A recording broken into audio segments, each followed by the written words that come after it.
Myanmar Protests news, tear gas and more than 50 protesters have been killed. Myanmar has been plunged into turmoil since the military overthrew and detained elected leader Aung San Suu Kyi on February 1. More than 50 protesters have been killed, Special Envoy Christine Schreiner-Berginer tells UN Security Council. United Nations. The United Nations Special Envoy on Myanmar called on the UN Security Council to take action against the ruling junta after the killings of protesters who have continued to defy security forces at demonstrations against last month's coup. The Southeast Asian country has been plunged into turmoil since the military overthrew and detained elected leader Aung San Suu Kyi on February 1, with daily protests and strikes that have choked business and paralyzed administration. More than 50 protesters have been killed according to the United Nations, at least 38 on Wednesday alone.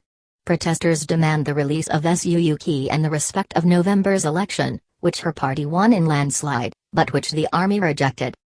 How much more can we allow the Myanmar military to get away with? Special Envoy Christine Schreiner-Berginer told a closed meeting of the 15-member UN Security Council on Friday, according to a copy of her remarks seen by Reuters.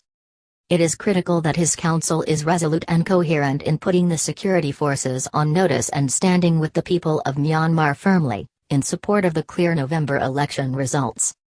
A junta spokesman did not answer calls requesting comment. The army says it has been restrained in stopping the protests, but has said it will not allow them to threaten stability.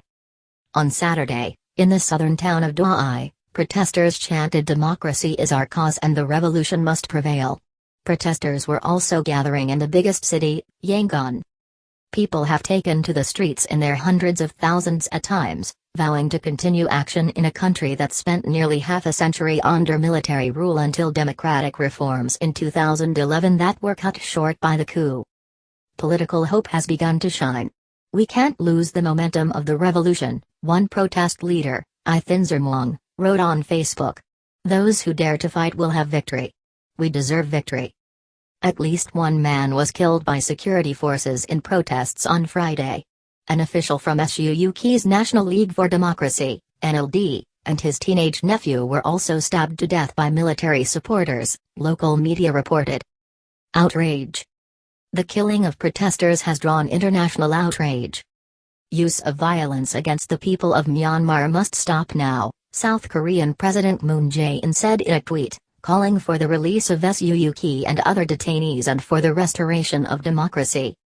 The United States and some other Western countries have imposed limited sanctions on the junta, and independent UN human rights investigator on Myanmar, Thomas Andrews, has called for a global arms embargo and targeted economic sanctions. But in an effort to preserve Council unity on Myanmar, diplomats said sanctions were unlikely to be considered anytime soon, as such measures would probably be opposed by China and Russia, which have veto powers.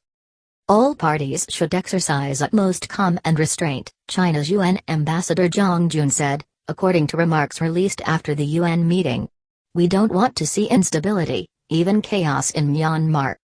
The army took power over allegations of fraud in last year's election, which had been dismissed by the Electoral Commission. It has promised to hold a new election at an unspecified date.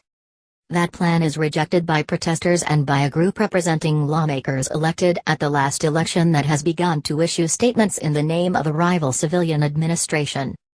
On Friday, it listed four demands: the end of the junta, the release of the detainees, democracy, and the abolition of the 2008 constitution, which left significant political representation and control in the hands of the military. Instead, it said Myanmar should have a federal constitution, an appeal to the ethnic groups in the country's borderlands which have chafed under domination of the Bamar majority both under the military and Suu Kyi's party. On Friday, thousands of people rallied in the southeastern Karen state, accompanied by fighters from the Karen National Union, KNU, one of the ethnic armed groups engaged in long-running wars. During the rally, the strongest indication yet of support for the anti-coup movement from one of the country's myriad ethnic armed groups, KNU troops flashed the three-finger salute popularized by protesters and handed out water bottles,